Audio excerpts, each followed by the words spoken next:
Hello नमस्कार दोस्तों, मैं प्रीतम कुमारी बोल रही हूँ। आज हम पढ़ाने वाले हैं बायोलॉजी चैप्टर 2, जिसका नाम है भोजन के अवयव, फूड इंग्रेडिएंट्स। भोजन के अवयव चैप्टर नंबर 2। और आप इस वीडियो को देख रहे हो तो चैनल को लाइक एंड सब्सक्राइब जरूर करें। आज से ही आप पढ़ाई शुरू करते हो तो आप अपने कोई भी एग्जाम को निकाल सकते हो, जिसमें हम आपको कराने वाले हैं एमसीक्यू क्वेश्चन भी इसमें। तो आ गया है, तो अब आप पूछिएगा कि अब सवाल शुरुआत कहाँ से करें। मैम पेपर तो आ गया है, तो कुछ दिन में पेपर है, अब हम कैसे पूरा करें। तो याद रखना मेरे प्यारे बच्चों कि आप जब भी अभी भी शुरुआत करोगे तो आप एग्जाम निकाल सकते हैं। इम्पोर्टेंट चैप्टर को मार्क करो। बायोलॉजी में अलग रहा है, डर लग रहा है, बायोलॉजी में टेंशन है, बायोलॉजी का बैकलॉग लग रहा है, तो बच्चों आप इस वीडियो में सारा डर टेंशन सारा बैकलॉग हो जाएगा। तो आइए मैं आपको बताते हैं। दोस्तों ये टॉपिक एग्जाम में बार बार पूछा जाता है, इसलिए हम आज इससे बिल्कुल बेसिक तरीके से समझाएंगे ताकि आपको बैकलॉग नहीं लगे। तो चलिए हम शुरू करते हैं। चैप्टर नंबर 2, भोजन के अवयव। भोजन के अवयव चैप्टर नंबर 2 है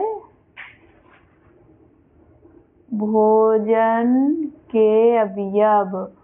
चलिए तो बताएंगे इसमें हम कि पोषक पदार्थ क्या है, पोषक पदार्थ विकास हेतु कितने का आवश्यकता होती है, कार्बोहाइड्रेट कितने प्रकार के होते हैं, वसीय अम्ल मुख्यतः कितने प्रकार के होते हैं, प्रोटीन क्या है, प्रोटीन मुख्य रूप से कितने प्रकार के होते हैं। तो इस सभी चीज के बारे में आज हम आपको बताएंगे। तो वीडियो देखने से पहले चैनल को लाइक एंड सब्सक्राइब जरूर करें मेरे प्यारे बच्चों। तो चलिए हम पढ़ाते हैं। इस पॉइंट को ध्यान से देखिए, यहीं से एमसीक्यू क्वेश्चन बनता है। तो चलिए आगे देखिए कि पोषक पदार्थ जिनसे शरीर का पोषण प्राप्त होता है पोषक पदार्थ कहलाते हैं। क्या होता है? पोषक प्राप्त होता है, उसे पोषक पदार्थ कहलाते हैं। शरीर की वृद्धि एवं विकास हेतु 6 पोषक पदार्थ की आवश्यकता होता है। याद रखना मेरे बच्चों, शरीर के वृद्धि एवं विकास हेतु से 6 पोषक पदार्थ की आवश्यकता होती है। पहला विटामिन, दूसरा कार्बोहाइड्रेट, तीसरा वसा, चौथा प्रोटीन, पांचवा खनिज एवं जल। चलिए तो याद रखना मेरे बच्चों, विटामिन प्रतिरक्षा है, कार्बोहाइड्रेट प्लस वसा ऊर्जा का स्रोत है, कार्बोहाइड्रेट प्लस वसा ऊर्जा का स्रोत है। प्रोटीन शरीर का निर्माण करता है। याद रखना मेरे बच्चों, प्रोटीन शरीर का निर्माण करता है। खनिज पदार्थ, खनिज मिनरल्स और जल। समझ गए? चलो याद रखने वाली दोस्तों बच्चों, पोषक पदार्थ का विकरण, पृष्ठ पोषक तत्व, अधिक आवश्यकता। देखिए ध्यान से देखो मेरे बच्चों, ध्यान से समझो। बोलेगा कार्बोहाइड्रेट किसका स्रोत है, तो बच्चों कार्बोहाइड्रेट ऊर्जा का मुख्य स्रोत है। प्रोटीन मांसपेशियों और ऊतकों के निर्माण मरम्मत के लिए है। वसा ऊर्जा और अंगों के सुरक्षित के लिए आवश्यकता है। जल चयापचय और शरीर के तापमान के लिए है। सूक्ष्म पोषक तत्व कम आवश्यकता। विटामिन शरीर के संक्रमण से बचने और सुचारू रूप से कार्य करने के लिए। चलिए आगे बढ़ते हैं। खनिज, खनिज जैसे आयरन, कैल्शियम, पोटेशियम जो हड्डियों एवं रक्त का चयापचय के लिए जरूरी है। समझ गए हो? चलो आगे बढ़ते हैं।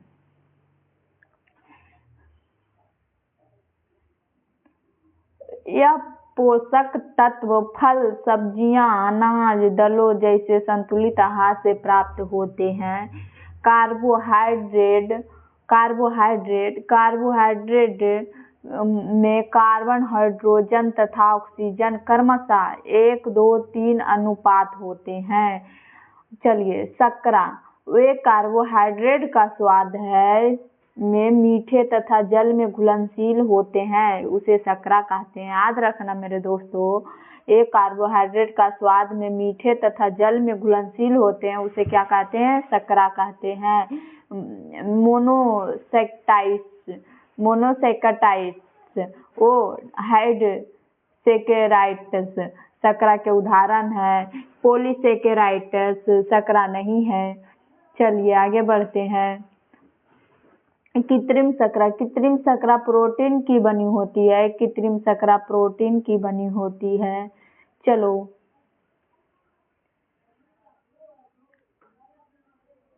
उदाहरण के लिए जैसे एस्पार्टिन, सैरपिटाल, नाइलिटॉल, धोमेटिन, सैकरीन आदि कृत्रिम शर्करा के उदाहरण है ये सभी। अब देखिए कार्बोहाइड्रेट का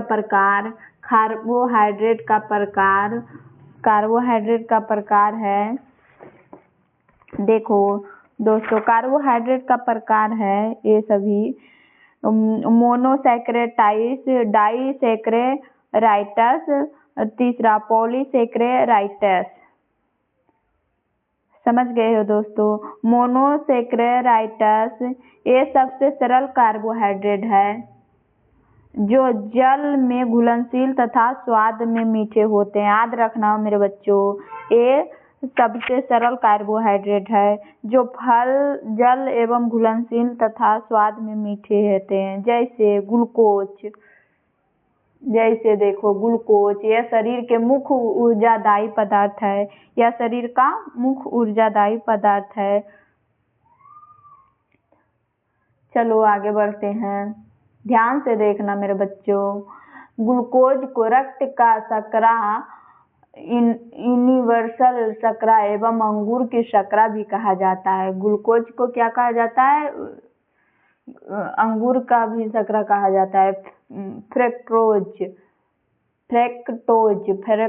मतलब यह फलों में पाई जाने वाली शर्करा है। किसमें? फलों में पाई जाने वाली शर्करा है। याद रखना बच्चों, फ्रैक्टोज के कारण ये फल मीठे होते हैं, इसलिए फ्रैक्टोज को फल की शर्करा एवं शहद की शर्करा भी कहा जाता है। शहद का शर्करा भी कहा जाता है। चलो फ्रैक्टोज सबसे मीठी शर्करा कार्बोहाइड्रेट है। चलिए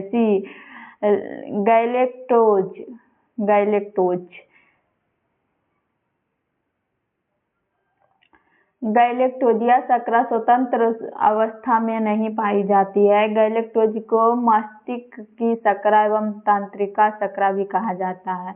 दूसरा डाइसैकेराइड्स, ये कार्बोहाइड्रेट भी शर्करा होते हैं। जैसे मल्टोज बराबर ग्लूकोज प्लस ग्लूकोज करके मल्टोज होता है। मल्टोज मुख्यतः अंकुरित बीजों में पाया जाता है। किस में पाया जाता है मेरे बच्चों? अंकुरित बीजों में पाया जाता है मल्टोज। चलिए आगे बढ़िए। दूसरा ग्लूकोज प्लस फ्रैक्टोज को करने से सुक्रोज बनता है। सुक्रोज की गन्ने की शर्करा, व्यावसायिक शर्करा, टेबल शर्करा, रसोई की शर्करा आदि नामों से जाना जाता है। समझ गए बच्चों? चलो आगे बढ़ते हैं। लैक्टोज, तो ग्लूकोज प्लस गैलेक्टोज बराबर लैक्टोज होता है। समझ गए? ग्लूकोज प्लस लैक्टोज दोनों मिला देता है, प्लस कर देता है तो लैक्टोज हो जाता है, बनता है। तो यह दूध में पाई जाने वाली शर्करा है, इसीलिए लैक्टोज को दूध की शर्करा भी कहते हैं। चलिए आगे, तीसरा जो है पॉलीसेकेराइड्स, कार्बोहाइड्रेट का संग्रहण पॉलीसेकेराइड्स के रूप में होता है। चलिए सेकेराइड्स स्वाद में मीठे नहीं होते अर्थात ये सकरा नहीं होते हैं। जैसे चावल भी थोड़ा थोड़ा मीठा लगता है लेकिन वो पॉलीसेकेराइड नहीं है, क्योंकि उसमें थोड़ा सा मिठास है, वो मीठा में नहीं गिनते जाता है। जैसे मैं देखिए उदाहरण के लिए स्टार्च भी सकरा नहीं है। पादपों में कार्बोहाइड्रेट के संग्रहण स्टार्च के रूप में होता है। स्टार्च आयोडीन परीक्षण में नीला बैंगनी रंग देता है। कौन सा नीला बैंगनी रंग देता है? ग्लाइकोजन, हमारे शरीर में कार्बोहाइड्रेट का संग्रहण ग्लाइकोजन के रूप में यकृत एवं मांसपेशियों में होता है। यकृत एवं मांसपेशियों में होता है। समझ गए हो? चलो आगे बढ़ते हैं। ग्लाइकोजन आयोडीन परीक्षण में लाल रंग देता है। ग्लाइकोजन कवक में संग्रहित भोजन है। संग्रहित भोजन है, याद रखना मेरे बच्चों। चलिए अब सेलुलोज पादप कोशिका भित्ति, cell wall of plant cellulose की बनी होती है।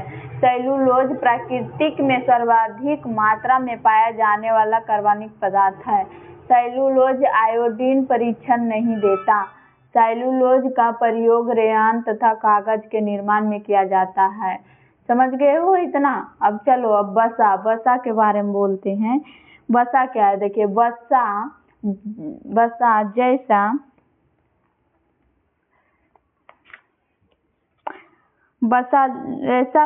वसा कार्बनिक पोषक पदार्थ है। वसा कार्बनिक पोषक पदार्थ है। वसा जल में घुलनशील होती है जबकि कार्बनिक पदार्थ में घुलनशील है। वसा वसीय अम्ल से बनी होती है, फैटी एसिड से बनी होती है। चलिए आगे बढ़ते हैं। वसा लिखिए, सॉरी दोस्तों। वसा जैसे में कार्बन, हाइड्रोजन तथा कम मात्रा में ऑक्सीजन देता है। एक स्वस्थ व्यक्ति को प्रतिदिन लगभग 75 ग्राम वसा की आवश्यकता होती है। 20 डिग्री सेल्सियस तापमान की तरल अवस्था में पाई जाने वाली वसा तेल कहलाती है। वसीय अम्ल स्रोत मुख्यतः 2 प्रकार के होते हैं।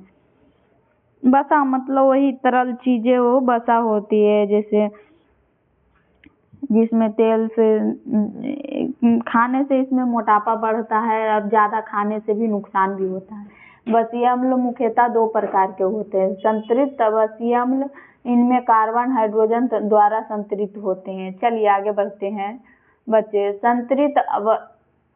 संतृप्त वसीय अम्ल जंतुओं से प्राप्त होते हैं तथा समान ताप पर ये ठोस अवस्था में पाए जाते हैं। अपवाद मतलब मछली का तेल, ये क्या है? वसा ही है। संतृप्त वसीय अम्लों में अधिकतम शरीर के लिए हानिकारक होती है तथा शरीर में इनके जमने से हृदय संबंधी विकराल बीपी संबंधी समस्याएं उत्पन्न हो सकती है, जैसे पॉमिटिक वसीय अम्ल, लिनोलेनिक अम्ल। चलिए आगे। असंतृप्त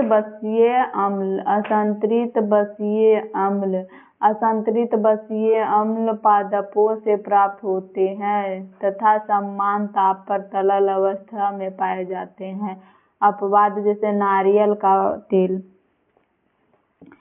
नारियल के तेल, जैसे ऑलिक अम्ल, ओमेगा 3 वसीय अम्ल। समझ गए हो दोस्तों? चलिए आगे बढ़ते हैं। ध्यान से देखना है एग्जाम में, इससे MCQ क्वेश्चन हम 40 को लेकर आएंगे, जिससे आप लोग को बहुत हेल्प मिलेगा। देखिए असंतृप्त वसीय अम्ल शरीर में संतृप्त वसीय अम्ल के जमाव को कम करते हैं। ओमेगा 3 वसीय अम्ल, यह संतृप्त वसीय अम्ल है। स्रोत असली सोयाबीन मछली का यकृत तेल है। उपयोग एथराइटिस, मस्तिष्क की गांठों के उपचार में, हृदय के रोगों में उपचार में होता है, काम देता है। वसा स्रोत बटर, तेल, घी, मछली की यकृत तेल, मांस, अंडे जैसे जर्दी वसा का स्रोत होता है, समझे। वसा मतलब तरल पदार्थ चीज को वसा कहते हैं, जिसमें तेल से छना हुआ चीज भी खाते हो तो क्या है, वसा है। वो मीडियम में खाए हो तो सही है, ज्यादा खा लिए तो भी नुकसान है। चलिए आगे बढ़ते हैं। अब देखिए वसा का कार्य क्या है। वसा का कार्य क्या है। वसा की एक अधिकतम से मोटापा हो जाता है, दूसरा वसा का पसीकरण है। वसा का कार्य देखिए, वसा का कार्य क्या है। वसा के शरीर को ऊर्जा को प्राप्त होती है। नोट में 1 ग्राम वसा के लगभग, नोट कर लीजिए मेरे प्यारे बच्चों, याद रखना, 1 ग्राम वसा से लगभग 9.3 किलो कैलोरी ऊर्जा प्राप्त होती है, सर्वाधिक ऊर्जा है। दूसरा विटामिन ए, डी, ई के अधिक अवशोषण में सहायक होता है। तीसरा त्वचा के स्वस्थ बनाए रखने तथा जोड़ों को क्रियाशील बनाए रखने में सहायता करता है। चलिए आगे बढ़ते हैं। चौथा है वसा में स्वादिष्ट भोजन बनाती है। चलिए अब देखिए, वसा प्रोटीन के ताप को बनाए रखने में सहायता करता है। वसा शरीर में संग्रहित ईंधन को कार्य करती है। क्या करता है दोस्त, ईंधन को कार्य करता है। चलिए अगला है कि प्रोटीन किसमें पाया जाता है। प्रोटीन फल फ्रूट सब्जियों में प्रोटीन ही पाया जाता है। प्रोटीन का खोज किसने किया था, ब्रिजिलियस ने किया था। प्रोटीन का खोज किसने किया, याद रखना मेरे प्यारे बच्चों, प्रोटीन का खोज ब्रिजिलियस ने किया। इसका प्रोटीन का खोज तो ब्रिजिलियस ने किया। नामांकन कौन किया था, नामांकन जो प्रोटीन का नाम देने वाला था वो कौन था, मुल्डर था। कौन था, मुल्डर था। ये दोनों याद रखना, कितने बार एग्जाम में पूछा गया है, तो ये सब शॉर्ट है याद रखने का कि प्रोटीन का खोज ब्रिजिलियस ने किया, नामांकन मुल्डर ने दिया। प्रोटीन अमीनो अम्लों से बने होते हैं। प्रोटीन किस चीज से बने होते हैं, अमीनो अम्लों से बने होते हैं। प्रोटीन कार्बनिक पोषक पदार्थ है, समझे। प्रोटीन कार्बनिक पोषक पदार्थ है जिसमें कार्बन, हाइड्रोजन, ऑक्सीजन एवं नाइट्रोजन पाए जाते हैं, मुख्यतः पाए जाते हैं। चलिए आगे बढ़ते हैं।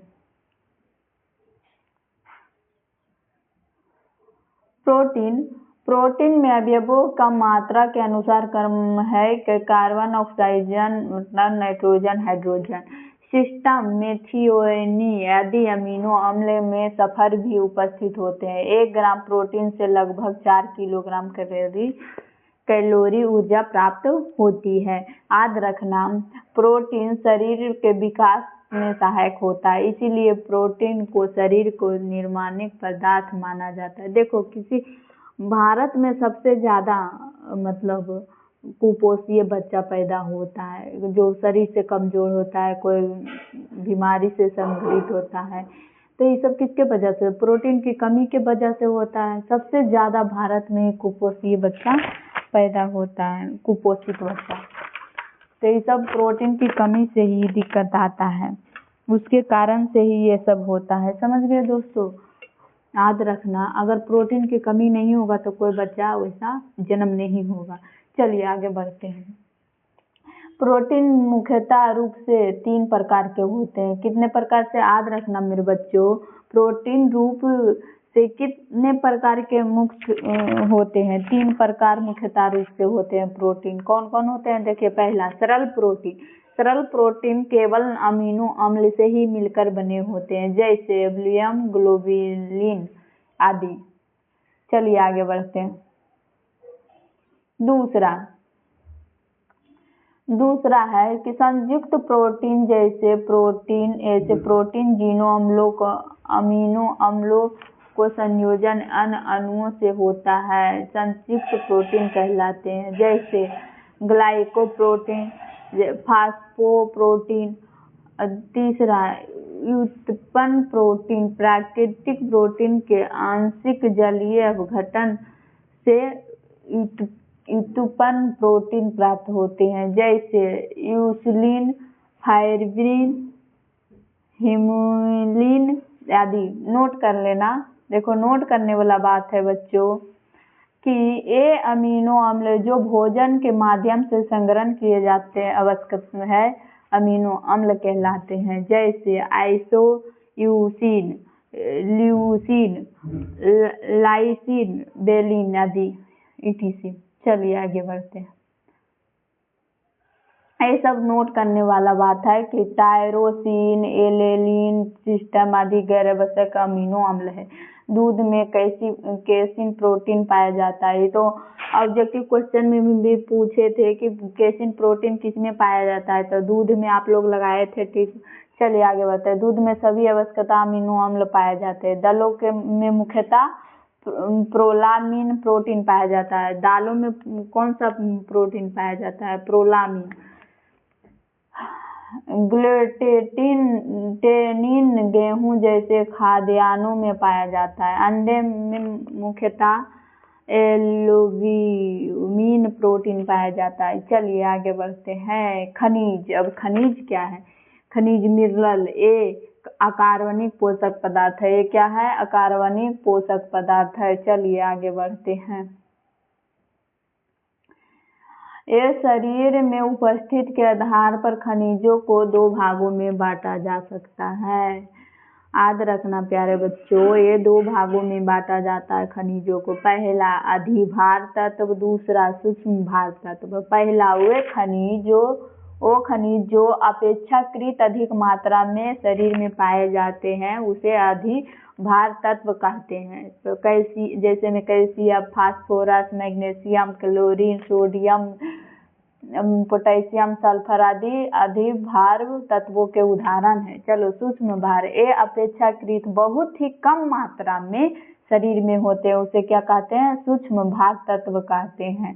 समझ गए? जैसे में देखिए आयोडीन, लोहा, कोबाल्ट, जिंक, तांबा आदि सूक्ष्म भार तत्व के उदाहरण है। चलिए आगे बढ़ते हैं। समझ गए बच्चों? अब वाटर क्या है? वाटर देखो, मानव शरीर में 60 या 70% जल होता है। समझ गए? स्वस्थ व्यक्ति को प्रतिदिन 5 से 7 लीटर जल की आवश्यकता होती है। स्वस्थ व्यक्ति को प्रतिदिन कितना पानी पीना चाहिए? 5 से 7 लीटर पीना चाहिए, ताकि उसके शरीर में पानी बना रहे, वाटर बना रहे। वर्षा का जल का शुद्धतम रूप है। शुद्धतम जल विद्युत का कुचालक होता है। शुद्ध जल का पीएच मान कितना होता है? 7। पीएच मान जल का कितना होता है? 7। शुद्ध जल का पीएच मान 7 होता है। संतुलित भोजन बैलेंस डाइट होता है। संतुलित भोजन वह भोजन है जिसमें सभी 6 अवयव पोषक पदार्थ से अनुपात में हो, कि शरीर के प्रतिदिन कार्यों के लिए ऊर्जा प्राप्त हो, क्षतिग्रस्त कोशिकाओं से मरम्मत हो सके तथा शरीर में रोग प्रतिरोधक क्षमता बनी रह सके, वो संतुलित भोजन कहलाता है। समझ गए हो? चलिए आगे बढ़ते हैं। अब विटामिन क्या है? विटामिन हरे, जैसे हरे पत्ते, सब्जी, फलेदार में विटामिन पाया जाता है। समझ गए? कुछ विटामिन की कमी से भी बहुत रोग होता है, जैसे रतौंधी हो जाता है विटामिन ए के कमी से, विटामिन डी के कमी से, विटामिन डी की कमी से भी बहुत चीज, मतलब हड्डियां कमजोर हो जाता है। ये सब विटामिन की कमी से भी रोग बहुत सारा उत्पन्न होते हैं। चलिए, तो विटामिन का खोज कौन सा वैज्ञानिक ने किया था? विटामिन का खोज का वैज्ञानिक नाम क्या है? Nikolai Ivanovich Lunin. समझ गए? Nikolai Ivanovich Lunin. अब विटामिन का नाम किसने दिया? वो तो खोज किया है। क्या इन्होंने तो खोज किया है। नाम किसने दिया है? फंक ने दिया। किसने दिया? विटामिन का नाम फंक ने दिया। विटामिन कितने प्रकार के होते हैं? याद रखना मेरे प्यारे बच्चों, विटामिन 2 प्रकार के होते हैं। कितने प्रकार के होते हैं? 2 प्रकार के होते हैं। चलो, पहला वसा में घुलनशील विटामिन ADE समझ गए? वसा में घुलनशील विटामिन। दूसरा, जल में घुलनशील विटामिन B समूह, B complex. Vitamin C। Vitamin का स्रोत क्या है? मांस, अंडा, मछली, दूध, पालक, गाजर, हरी पत्तेदार सब्जियां, आम, पपीता etc। समझ गए? चलो याद रखना मेरे दोस्त बच्चों, कि विटामिन 2 प्रकार के होते हैं। कितने प्रकार के होते हैं? 2। विटामिन का खोज किसने किया था? निकोलन इम्बोविच लुनिन। विटामिन का नाम किसने दिया? फंक ने दिया। चलो आगे बढ़ते हैं।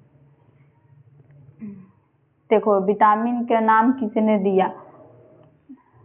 पहला क्वेश्चन है देखो कि विटामिन का नाम किसने दिया, अभी ही हम बताए थे। अब देखिए 40 ऑब्जेक्टिव क्वेश्चन है, इसमें MCQ क्वेश्चन है। 40 MCQ क्वेश्चन है जो एग्जाम में बार बार पूछा गया है। इम्पोर्टेंट क्वेश्चन है। RRB ग्रुप डी में बहुत बार पूछा गया है ऐसा क्वेश्चन। तो देखिए पहला क्वेश्चन है विटामिन का खोज किसने किया? विटामिन नाम किसने दिया? तो चलिए विटामिन नाम किसने दिया है, इसका आंसर कौन सा हो जाएगा? चलिए इसका आंसर हो जाएगा आपका विटामिन नाम किसने दिया? सी फंक ने दिया। इसका आंसर हो जाएगा बी। चलिए अगला सवाल है कि इनमें से कौन सा विटामिन वसा में घुलनशील नहीं है?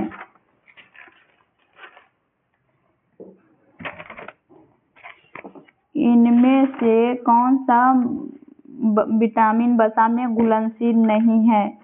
चलिए इसका आंसर आप लोग बताइए। कौन नहीं है? Vitamin A, vitamin K, vitamin E, vitamin C. चलिए इसका आंसर हो जाएगा vitamin C. D number answer vitamin C होगा। चलिए अगला सवाल देखिए कि विटामिन ए का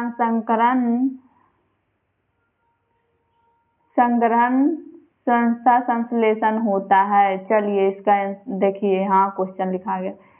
चलिए देखिए ध्यान से। पित्ताशय में, अग्नाशय में, यकृत में, छोटी आंत में। बताइए इसका आंसर कौन है? विटामिन ए का संग्रहण तथा संश्लेषण होता है। किसमें होता है बताइए इसका आंसर। चलिए सी नंबर होगा। सी नंबर होगा इसका आंसर, यकृत में होगा। चलिए आगे का क्वेश्चन है क्या कि इनमें से कौन सा रोग विटामिन ए की कमी से होता है? विटामिन ए की कमी से कौन सा रोग होता है? रतौंधी, कैट्रोमेटरिसिया, ट्रेमाटाइटिस, उपयुक्त सभी। चलिए बताइए इसका आंसर कौन सा होगा? चलिए इसका आंसर सभी होगा। रतौंधी भी होता है ए की कमी से, केरेटोमेलिसिया भी होता है ए की कमी से, विटामिन ए की कमी से। इसमें सभी होगा, ऑप्शन नंबर डी।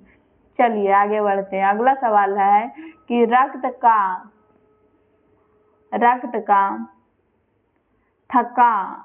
थक्का थोका मतलब बनाने में किसका सहायक विटामिन कौन सा है? चलिए इसका ऑप्शन दिया हुआ है आप लोग का विटामिन। चलिए इसका आंसर बताइए आप लोग। चलिए इसका आंसर होगा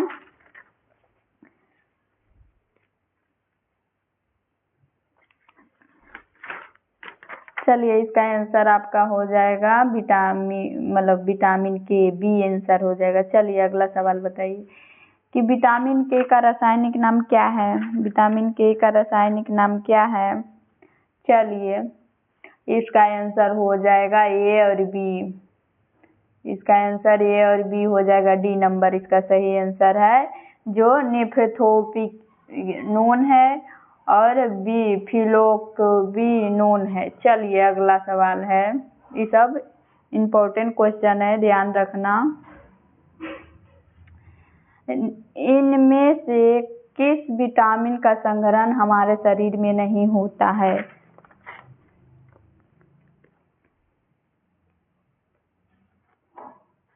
इनमें से किस विटामिन का संग्रहण हमारे शरीर में नहीं होता है? चलिए इसका आंसर हो जाएगा आपका डी होगा। विटामिन सी की संग्रहण हमारे शरीर में नहीं होता है। चलिए अगला क्वेश्चन है, इनमें से कौन सा एक विटामिन ए का स्रोत नहीं है? विटामिन ए का स्रोत नहीं है, चलिए बताइए। चलिए इसका आंसर हो जाएगा, बताइए। इसका आंसर डी हो जाएगा। आंवला जो है विटामिन ए का स्रोत नहीं है। चलिए अगला सवाल क्या है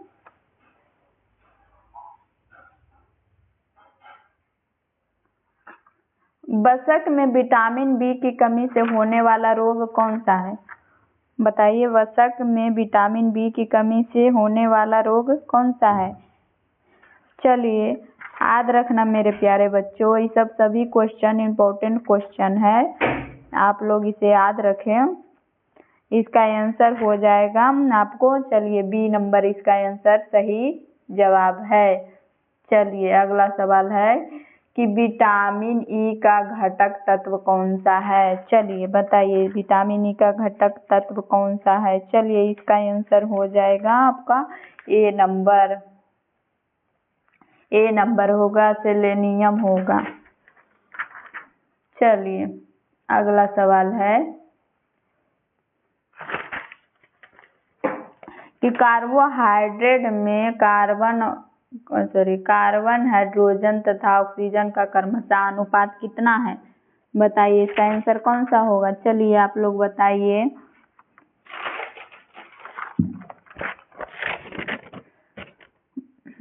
डरने का नहीं है, बायोलॉजी में हिला के रख देंगे, सभी इम्पोर्टेंट क्वेश्चन है, सब आप लोग पढ़िएगा ध्यान से, तो सभी रेलवे में पूछा गया प्रश्न है। चलिए इसका आंसर बताइए आप लोग कि कार्बोहाइड्रेट में कार्बन, हाइड्रोजन तथा ऑक्सीजन का क्रमशः अनुपात कितना है? चलिए इसका आंसर हो जाएगा डी, 1:1 अनुपात है, 1:2:1 है। चलिए अगला सवाल, इसका आंसर डी है। चलिए अगला है, निम्नलिखित में से कौन सा कृत्रिम शर्करा का उदाहरण नहीं है? बताइए निम्नलिखित में कौन सा कृत्रिम शर्करा का उदाहरण नहीं है?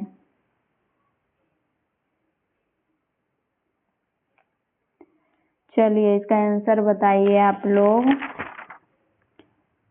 चलिए इसका आंसर हो जाएगा डी नंबर। चलिए इसका आंसर हो जाएगा डी नंबर, गैलोटर्च। चलिए अगला क्वेश्चन क्या है, देखिए अगला क्वेश्चन है कि निम्नलिखित में से कौन सा पॉलीसैकेराइड्स का उदाहरण नहीं है? स्टार्च है, ग्लाइकोजन है, लैक्टोजन है, सेलुलोज है। बताइए इसका कौन सा है? पॉलीसैकेराइड्स का उदाहरण नहीं है। बताइए इसका आंसर हो जाएगा आपका, बताइए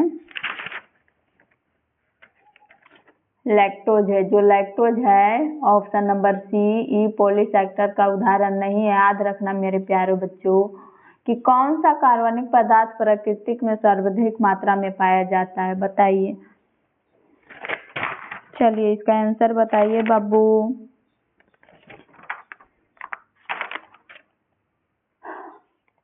चलिए इसका आंसर हो जाएगा सी नंबर, उल्टा लिखा गया, सॉरी दोस्तों, सी होगा, सेलुलोज होगा, जो कार्बनिक पदार्थ प्रकृति में सर्वाधिक मात्रा में पाया जाता है। चलिए याद रखना मेरे प्यारे बच्चों, बोलेगा कौन सा कार्बनिक पदार्थ प्राकृतिक सर्वाधिक में पाया जाता है, तो सेलुलोज पाया जाता है। चलिए अगला क्वेश्चन है कि 1 ग्राम कार्बोहाइड्रेट से लगभग कितनी ऊर्जा प्राप्त होती है? 1 ग्राम कार्बोहाइड्रेट से लगभग कितनी ऊर्जा प्राप्त होती है? चलिए ऑप्शन नंबर बी होगा सही इसका जवाब। चलिए इसका जवाब सही बी होगा, 4.2 किलो कैलोरी होता है। चलिए याद रखना मेरे प्यारे बच्चों, 1 किलोग्राम कार्बोहाइड्रेट से लगभग कितनी ऊर्जा प्राप्त होती है? 4.2 किलोग्राम कैलोरी। चलिए अगला नेक्स्ट सवाल है कि निम्नलिखित में से अंडे में कौन सा प्रोटीन पाया जाता है? समझो कौन सा प्रोटीन पाया जाता है? निम्नलिखित में से अंडे में कौन सा प्रोटीन पाया जाता है? बताइए इसका आंसर कौन सा होगा?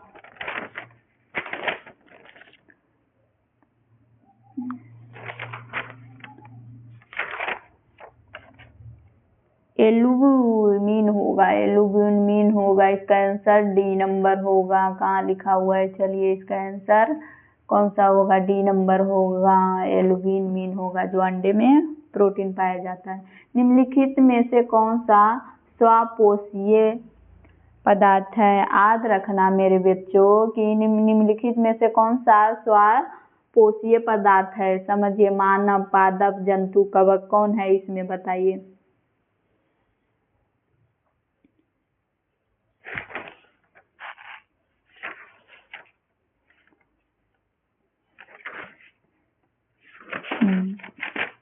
चलिए, इसका आंसर होगा पादप है। पादप है, कौन है? Option number B. ये हो गया, ई बी हो गया, ई सी हो गया, ई डी हो गया। समझे? तब बी नंबर हो जाएगा। पादप है जो स्वकोशीय पदार्थ है। चलिए, अगला सवाल क्या बोल रहा है कि निम्नलिखित में से कौन सा रोग हीमोग्लोबिन की कमी से होता है। निम्नलिखित रोग कौन सा हीमोग्लोबिन की कमी से होता है बताइए। मलेरिया होता है, रक्तलपता होता है, रेबीज होता है या हैजा होता है। ऑप्शन डी हैजा। बताइए कौन सा होगा। चलिए, हीमोग्लोबिन की कमी से कौन सा रोग होता है।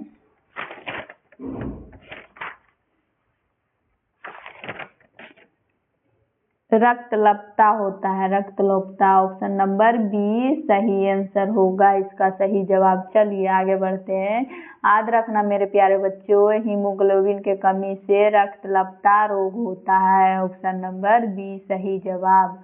चलिए आगे बढ़ते हैं।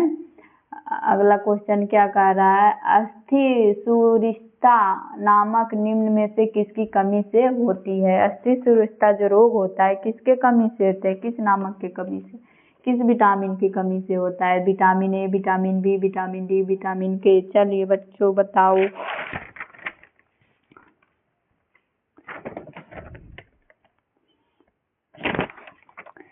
चलिए, इसका आंसर होगा सी नंबर, जो विटामिन डी की कमी से अस्थि सुरिस्ता रोग होता है। इसका ऑप्शन होगा सी। चलिए, इसका आंसर सही जवाब सी होगा, विटामिन डी की कमी से होता है। चलिए अगला सवाल है कि जब आप रोटी चबाते हो तो वह मीठी लगने लगती है, क्यों। जब आप रोटी खाते हो, रोटी घर में खाते हो, चबाते हो, दांत के पास से थोड़ा सा चबाते हो, पीसते हो, तो वो मीठी क्यों लगने लगती है बताइए। लार स्वाद में मीठी होती है, लार ब्रेड में शर्करा अवमुक्त करती है, या इसका आंसर कौन होगा। लार ब्रेड में मौजूद स्टार्च को चीनी में बदल देती है, लार ब्रेड में प्रोटीन की अमीनो एसिड में बदल देती है। चलिए बताइए इसका आंसर कौन सा होगा। चलिए, इसका आंसर जो होगा सी होगा। चलिए, ए होगा, इसका आंसर सी होगा। इसका सही जवाब सी है। लार ब्रेड में मौजूद स्टार्च को चीनी में बदल देती है। रोटी चबाने से मीठी क्यों लगने लगती है। जो लार होता है ब्रेड में मौजूद स्टार्च को जब चबाते हो लार, तो वो मीठी में बदल देती है। चलिए अगला सवाल क्या है, याद रखना मेरे प्यारे बच्चों, निम्नलिखित में कौन सा विटामिन रक्त के जमने के लिए आवश्यकता होता है बताइए। Vitamin A, vitamin B12, vitamin K, vitamin D. चलिए, इसका आंसर बताइए आप लोग कि निम्नलिखित में कौन सा विटामिन रक्त के जमने के लिए आवश्यकता होती है, आवश्यक है, समझो। चलिए, इसका आंसर बताइए। चलिए, इसका आंसर जो होगा ऑप्शन नंबर सी सही जवाब इसका है। चलिए, याद रखना रक्त को जमने की आवश्यकता होता है विटामिन के, विटामिन के। चलिए अगला क्वेश्चन है कि निम्न खाद्य श्रृंखला में द्वितीय उपभोक्ता किस पोषी स्तर पे है, किस पोषी स्तर पर पे है बताइए, किस पोषी स्तर को है। चलिए, इसका आंसर होगा सी तृतीय। इसका आंसर होगा तृतीय सी। चलिए अगला सवाल है कि उस विटामिन का नाम बताएं जिसकी कमी के कारण अत्यधिक खून बहने लगता है। अत्यधिक खून बहने लगता है, किस उस विटामिन का नाम बताइए जिसको होने से अत्यधिक खून बहने लगता है। चलिए, इसका आंसर होगा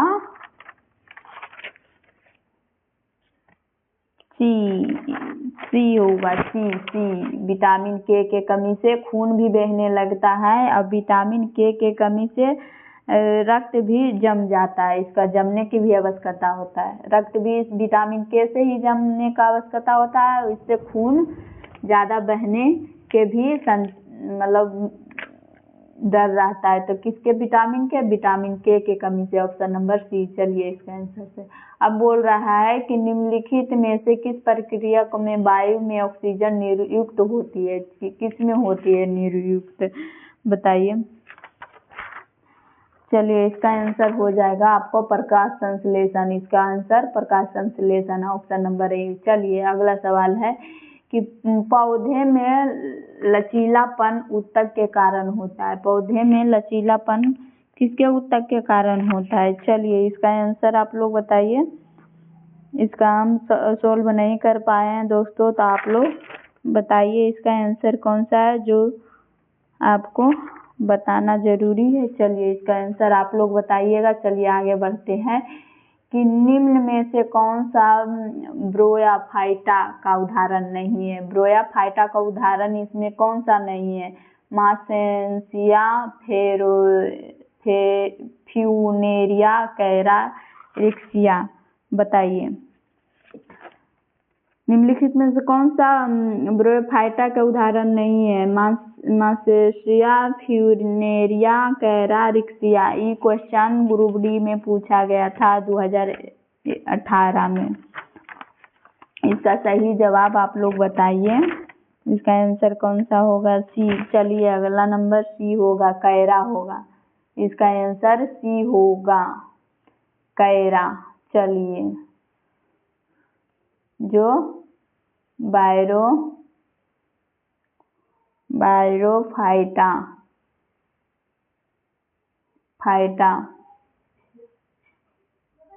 का उदाहरण नहीं है, समझ गए। चलिए अगला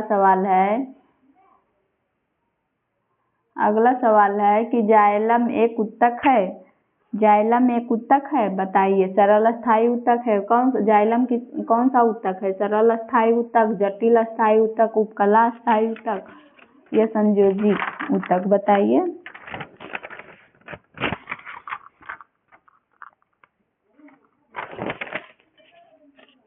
चलिए इसका आंसर सही जवाब बी होगा, जटिल अस्थायी ऊतक होगा। जाइलम एक जटिल अस्थायी ऊतक है। चलिए अगला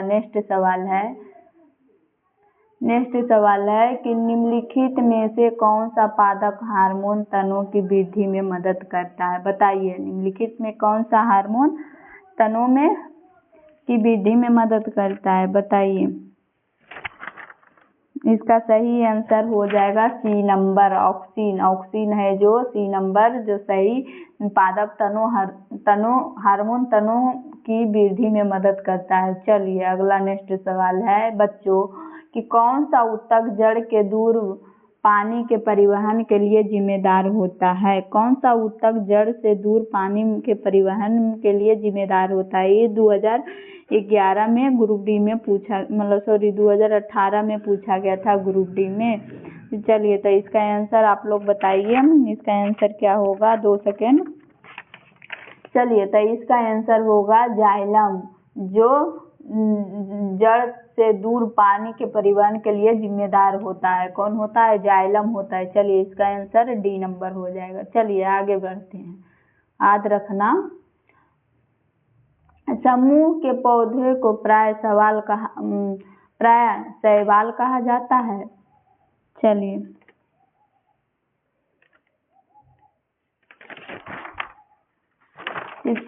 इसका समूह के पौधों को प्राय शैवाल कहा जाता है। क्या कहा जाता है?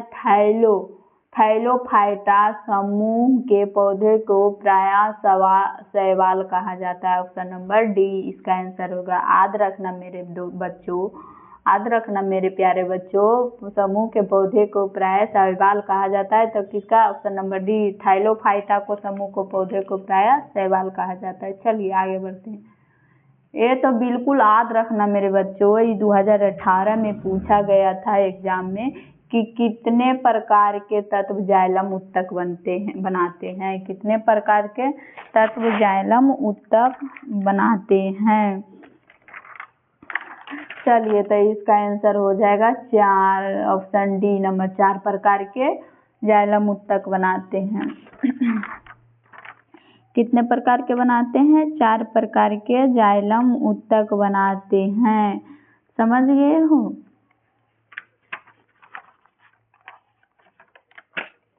चलिए अगला नेक्स्ट सवाल है, पत्तियों के आधार या टहनियों के गठनों पर उपस्थित विभोजक उत्तक बताइए। उत्तक बताइए, विभोजक उत्तक बताइए। चलिए इसका आंसर हो जाएगा बी, अंतरीय होगा। बी इसका आंसर हो जाएगा। इसका आंसर बी हो जाएगा, अंतरीय। समझ गए हो?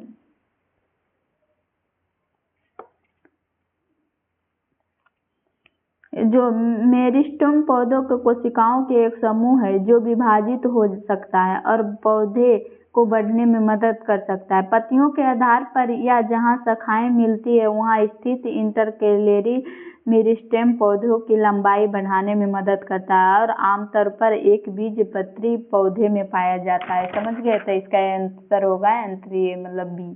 चलिए अगला नेक्स्ट सवाल है कि उत्तक पौधों में भोजन का परिवहन करता है। क्या करता है? जाइलम करता है, म्यूतक करता है, फ्लोएम करता है। क्या करता है बताइए।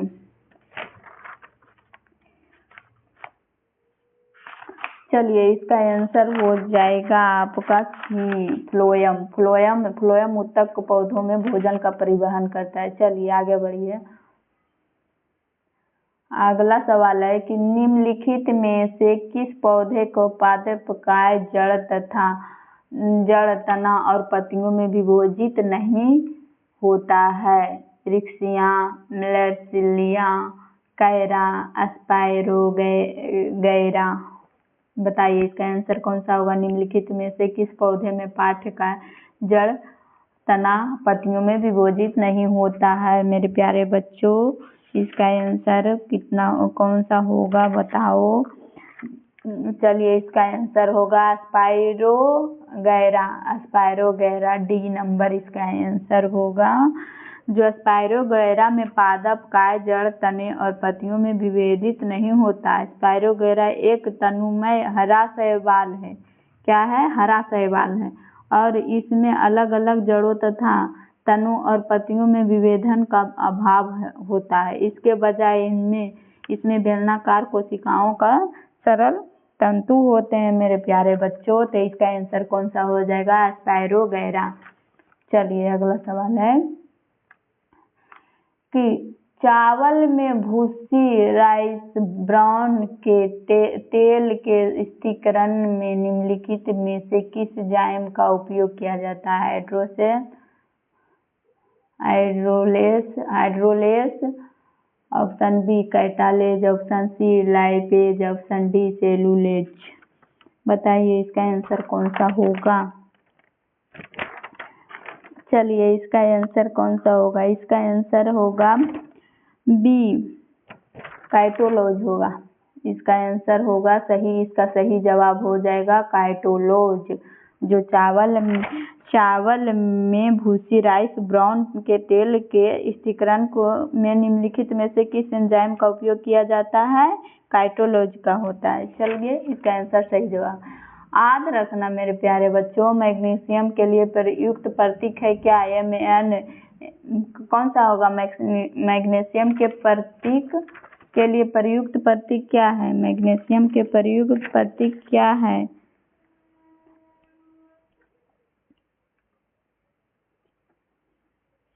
चलिए इसका आंसर Mg होगा। मतलब मैग्नीशियम किससे अति किया जाता है? इसका मतलब नाम क्या है? प्रतीक किस प्रतीक से जाना जाता है? तो Mg से जाना जाता है मैग्नीशियम। ये आसान सवाल है। चलिए अगला सवाल है कि कौन सा विटामिन रक्त के थकने के लिए आवश्यक प्रोटीन कैल्शियम के सक्रिय करता है?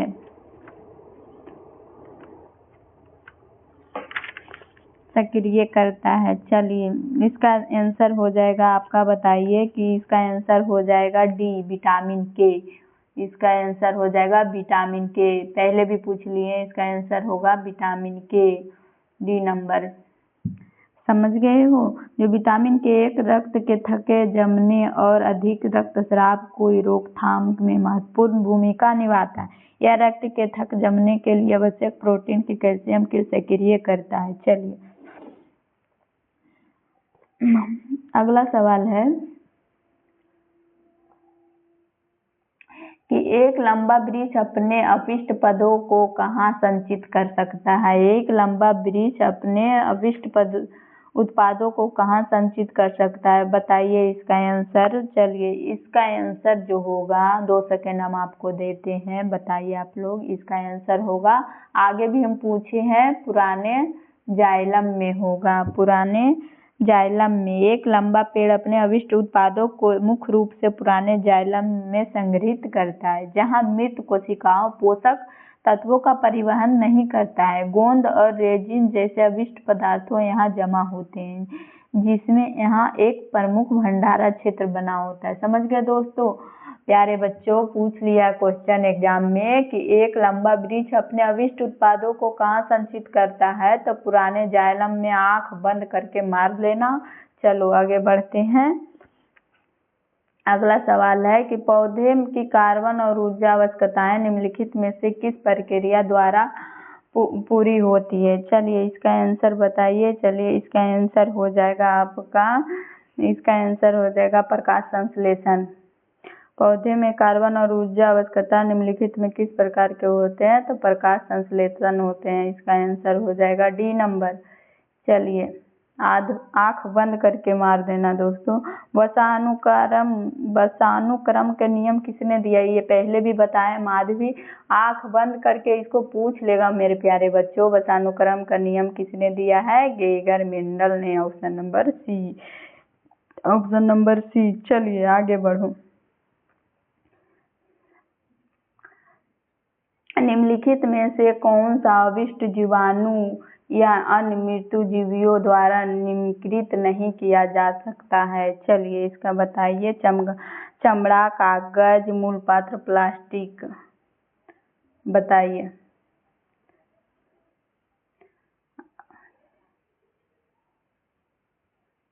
चलो बताइए, चमड़ा कौन होगा? चमड़ा, कागज, मलमूत्र, प्लास्टिक कौन होगा? अवशिष्ट जीवाणु या अंतर्मृत जीवियों द्वारा निम्नीकृत नहीं किया जा सकता है। चलिए इसका आंसर होगा डी, प्लास्टिक। चलिए इसका आंसर क्या होगा? प्लास्टिक। चलिए आगे बढ़ते हैं। अगला सवाल है कि उस प्रक्रिया का नाम बताएं जिसके द्वारा प्रकाश संश्लेषण के घुलनशील पौधों के अन्य भागों में पहुंचाया जाता है। मेरे प्यारे बच्चों, ये 2022 में ग्रुप डी में, आरआरबी ग्रुप डी रेलवे में पूछा गया प्रश्न है। तो याद रखना बच्चों कि उस प्रक्रिया का नाम बताएं जिसके द्वारा प्रकाश संश्लेषण के घुलनशील उत्पादों को पौधे के अन्य भागों में पहुंचाया जाता है। चलिए तो इसका आंसर हो जाएगा मेरे बच्चों बी नंबर, स्थानांतरण। कौन सा होगा? बी, स्थानांतरण। स्थानांतरण से तात्पर्य पौधे में होने वाली उस प्रक्रिया से है जिसके प्रकाश संश्लेषण घुलनशील उत्पाद जैसे शर्करा पत्तियों से फ्लोएम के माध्यम से पौधे के अन्य भागों में स्थानांतरित किए जाते हैं। तो याद रखना मेरे प्यारे बच्चों, इसका आंसर होगा स्थानांतरण, बी। चलिए अगला सवाल है। अगला सवाल कह रहा है कि पौधे की परिवहन प्रणाली द्वारा पत्तों और जड़ों में कौन सा उत्पाद प्रवाहित किया जाता है? तो प्यारे बच्चों इसका आंसर हो जाएगा आपको, इसका आंसर बताओ, ऊर्जा भंडार और कच्चे माल। ऑप्शन नंबर सी होगा। मेरे प्यारे बच्चों, याद रखना पौधे की परिवहन प्रणाली द्वारा पत्तों और जड़ों से कौन सा उत्पादन प्रभावित किया जाता है। इसका आंसर हो जाएगा ऊर्जा भंडारण और कच्चे माल। पौधे की परिवहन प्रणाली पत्तियों और जड़ों से ऊर्जा भंडार और कच्चे माल दोनों को ले जाती है, जिसमें शामिल है जाइलम, जो जड़ों से पानी और घुले हुए खनिजों को पत्तियों सहित पौधे को भिन्न भागों में ले जाता है। यह पौधे में प्रकाश संश्लेषण और अन्य चयापचय प्रक्रियाओं के लिए आवश्यक है। फ्लोएम, जो कार्बोहाइड्रेट जैसे कार्बनिक यौगिकों को ले जाता है। मुख्य रूप से शर्करा, जो पत्तियों को प्रकाश संश्लेषण द्वारा उत्पादित होते हैं। इन कार्बोहाइड्रेट को पौधे के अन्य भागों में ले जाया जाता है। यहाँ उनका उपयोग विकास, भंडार और ऊर्जा के लिए किया जाता है। तो मेरे प्यारे बच्चों, इसका आंसर हो जाएगा सी नंबर, ऊर्जा भंडार और कच्चे माल। आई होप आपको मेरा वीडियो थोड़ा सा भी हेल्पफुल लगे तो मेरे चैनल को सब्सक्राइब कर लीजिए और लाइक कर लीजिए और बेल आइकन को दबाना ना भूलें, ताकि जब भी मैं वीडियो डाले तो आपके पास नोटिफिकेशन जल जाए। तो चलिए अगले वीडियो में मिलते हैं। जय हिंद, जय भारत, वंदे मातरम, जय हिंद।